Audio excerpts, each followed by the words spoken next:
अरे वाघाच्या जबड्यात घालून हात मोजते दात या आमची अवकात सांगणारा शंभूराजा आहे तो. कसं उघडेल त्याचं तोंड. अरे रक्त सुद्धा रडलं होतं माझा राजा गेल्यावर. रक्त सुद्धा रडलं होतं माझा राजा गेल्यावर. थकला नाही कधीच तो अनेक युद्ध केल्यावर. राजे अजून तुम्ही 10 वर्ष जगला असता तर मुघलांनी सुद्धा कपाळावरती भगवाच लावला असता. मुघलांनी सुद्धा कपाळावरती भगवाच लावला असता. जेव्हा विचारलं शंभू राजे ये तो हाथी आपको बहुत पसंद है पर शंभू राजे ये तो हाथी अभी आगरा में है और आप इतने छोटे हो, इस हाथी को आप महाराष्ट्र में कैसे ले जाओगे. एवढे एवढेसे शंभू राजे त्या औरंगजेबाच्या डोळ्यात डोळे घालून सांगतात अरे तो जानवर है, बैठ कर जाएंगे नहीं आया तो खींच कर ले जाएंगे, लेकिन हमारे आबा साहब ने जो आपको किले दिए हैं वो अभी महाराष्ट्र में है, उन्हें आप आगरा कैसे ले आओगे. एवढ्या एवढ्या शंभू राजांना माहिती आहे आता तर हात दिलेत परत घेऊ की. लढणं काय असतं जगणं काय असतं हे शंभू राजांनी या मातीला शिकवलं. अरे हा राजा स्वाभिमान कुणाकडून शिकला तर शिवरायांकडे शिकला. अरे माझा बाप भर औरंगजेबाला दरबारात त्याची खिल्लत उडवून टाकतो. संस्कार काय असतं हा पोटामध्ये नाही शिकला हा राजा. जन्माला आल्यावरती आपल्या बापाच्या कर्तृत्वातून हा शिकलाय राजा आणि हा राजा मोठा झालाय. संभाजी महाराजांचं कर्तृत्व तेवढंच मोठं आहे. औरंगजेबानं जेव्हा संभाजी महाराजांसमोर उभा केलं आणि विचारलं की सांग संभा बता म्हणजे कोण कोण माणसं तुझ्याबरोबर ती होती, तर संभाजी राजे म्हणाले अरे रक्तासाठी तक्तासाठी रक्तावर उलटणारी जात नाही आमची. आई भवानीचेच होतो आम्ही. सळसळतं आमचं इमान. अरे औरंगजेबा ही माणसं सगळी आमचीच आहेत. औरंगजेबानं दुसरा प्रश्न विचारला बता शंभू राजे मानो कौन कौन सा खजिना हमारा स्वराज्य का किधर रखा है. तसा हा शंभू राजा म्हणाला अरे औरंगजेब हा सह्याद्री दिसतो ना हा आमचा खजिना आहे. अरे तू घेतलास आमचा खजिना, तू लुटलास आमचा खजिना. औरंग्या आम्ही तुझ्यासारखा घेत नाही. अरे हाक मारून भीक घालतात मराठे तुझ्यासारखा ना. अरे आम्ही घेऊ मनगराच्या बळावरती तलवारीच्या जोरावरती. अरे तलवारीच्या जोरावरती शत्रूला नाचवतात मराठे. औरंग्या तुला नाचवायला वेळ नाही लावणार. औरंगजेबानं संभाजी महाराजांनी औरंगजेबाला या स्वराज्यामध्ये कधी विजय मिळूच दिला नाही. शेवटी औरंगजेबानं स्वतःच्या डोक्याची पगडी काढली खाली ठेवली आणि म्हणला जोपर्यंत स्वराज्य जिंकत नाही तोपर्यंत डोक्यावरती पगडी घालणार नाही बादशाही पदाची. इथंच नगरला मेला. खुलताबादला त्याची समाधी आहे. जाताना स्वराज्यातला 10x10 जमीन सुद्धा घेऊन जाऊ शकला नाही. मरताना 10x10 जमीन त्याला विकत घ्यावी लागली. अरे दख्खन जिंकायला आला होता औरंगजेब. स्वराज्यातला दगडाचा एक कण सुद्धा जिंकू शकला नाही. हे शौर्य कुणाचं, हे धैर्य कुणाचं, सर्जा शंभू राजांचं. आणि म्हणून सांगतो संभाजी महाराजांना पहिली शिक्षा सुनात आली म्हणजे धर्मवीर गडावरून महाराजांना तुळापूरला आणण्यात आलं आणि त्या वधस्तंभाला बांधण्यात आलं. पहिली शिक्षा सुनावली औरंगजेबानं ते म्हणजे डोळे काढायचे. ज्या डोळ्यांनी आयुष्यभर या सह्याद्रीचं सौंदर्य बघितलं, ज्या डोळ्यांनी शिवप्रभूंचं स्वराज्य मोठं होताना बघितलं ते डोळे आता कायमचे जाणार होते. हापशा हातात ते लकलकत्या त्या सळ्या घेऊन आले, गरम सळ्या. संभाजी महाराज ताटपणे उभा होते. हापशे आले, जवळ आले, जवळ आले, जवळ आले आणि संभाजी महाराजांच्या डोळ्यात त्यांनी त्या सळसळत्या सोया गुपसल्या. आता छत्रपती आहे. अरे शिवरायांच्या पोटी जन्माला आलेला हा छत्रपती. जिजाऊ मासाहेबांनी संस्कार केलेला हा छत्रपती.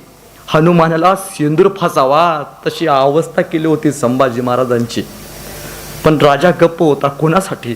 ही माझी तरुण पिढी उद्या अभिमानानं स्वाभिमानानं या महाराष्ट्रात फिरावी. ही माझी तरुण पिढी मान ताट करून जगावी. मी मेल्यानंतर कैक कैक कैक कैक पिढ्या अभिमानानं स्वाभिमानानं मराठ्यांचा संघर्ष या मातीला सांगत राहावेत. केवळ केवळ आपण शिवरायांचे पुत्र आहोत आणि शिवरायांचे पुत्र मेले तरी स्वतःचं इमान विकत नाहीत. केवळ केवळ अरे झुकला असता, वाकला असता तर आयुष्यारामात जगला असता. सोसलं कोणासाठी? माझ्या या तरुण पिढीसाठी. आणि तिसरी शिक्षा सुनावली ती म्हणजे जबान कापायची. हापशी हातात तलवार घेऊन आले संभाजी महाराजांच्या समोर आणि हापशीने संभाजी महाराजांचं तोंड उघडायचा प्रयत्न केला. संभाजी महाराजांचं तोंड उघडना. अरे कसं उघडेल? वाघाचं तोंड आहे तो. अरे वाघाच्या जबड्यात घालून हात मोजती दात ही आमची अवकात सांगणारा शंभूराजा आहे तो. कसं उघडेल त्याचं तोंड.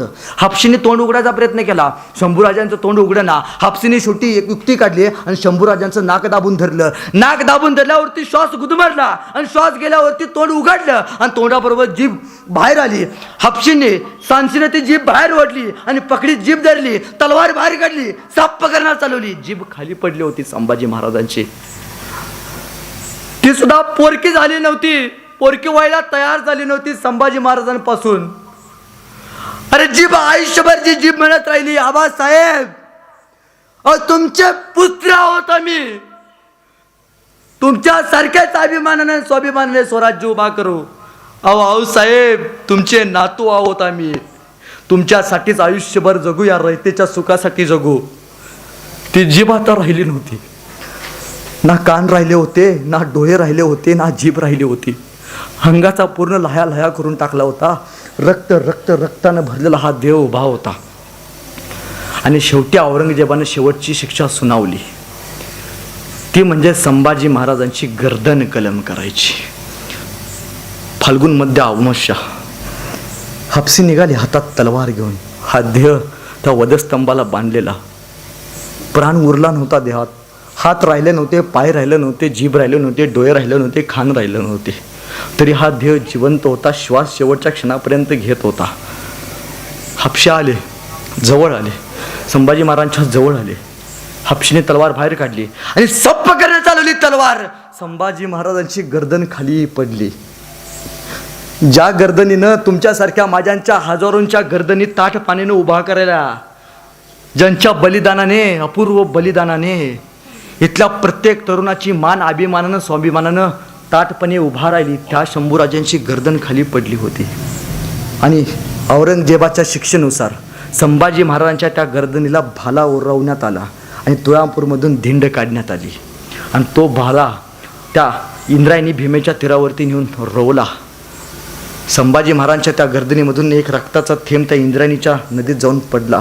ती इंद्रायणी आजही सांगते, अरे खरा शंभूराजा या मातीला इथल्या तरुणांना नाही शिकला, नाही समजला.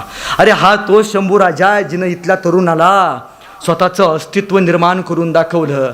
तो शंभूराजा ज्याने इथल्या रयतेला जगायचं कसं हे शिकवलं, तसंच मरायचं कसं हे सुद्धा शिकवलं. तो शंभूराजा इथल्या तरुणांना नाही कळाला. पण त्या रक्ताच्या थेंबातून या मातीमध्ये कैक कैक कैक संभाजीराजे जन्माला आले. आणि महाराजांच्या मृत्यूनंतर तब्बल 14 वर्ष ही प्रजा लढत राहिली. ही प्रेरणा कुणाची होती, हे चैतन्य कुणाचं होतं, ही स्फूर्ती कुणाची होती, ती शंभूराजांची होती. जी पिढी राष्ट्रभक्तीचं, राष्ट्रशक्तीचं गाण गात राहील आणि या पिढीपासून कैक कैक कैक संभाजी जन्माला येतील आणि आमच्या कैक कैक कैक पिढ्यांना कायमचं स्वाभिमानानं अभिमानानं जगायला शिकवतील. अरे एक कवी एके ठिकाणी म्हणतो शंभूराजे जाताना, अरे रक्त सुद्धा रडलं होतं माझा राजा गेल्यावर, रक्त सुद्धा रडलं होतं माझा राजा गेल्यावर, थकला नाही कधीच तो अनेक युद्ध केल्यावर. अरे जखमा सुद्धा म्हणत होत्या थांब राजा थोडं, जखमा सुद्धा म्हणत होत्या थांब राजा थोडं, हातात होती ढाल आणि पळत होतं घोडं. अरे छत्रपती शिवरायांचं नाव घेऊन एकदा डोळे झाक आणि तुझ्या मार्गात आलेली संकट कापून टाक, तुझ्या मार्गात आलेली संकट कापून टाक. आणि जाता जाता एवढंच सांगतो, हर हर महादेव आवाज सुटला, हर हर महादेव आवाज सुटला, मुघलांच्या कपाळी घाम फुटला, मराठ्यांच्या झळकल्या चमकत्या तलवारी, मुघल पळती माघारी. राजे अजून तुम्ही 10 वर्ष जगला असता तर मुघलांनी सुद्धा कपाळावरती भगवाच लावला असता, मुघलांनी सुद्धा कपाळावरती भगवाच लावला असता.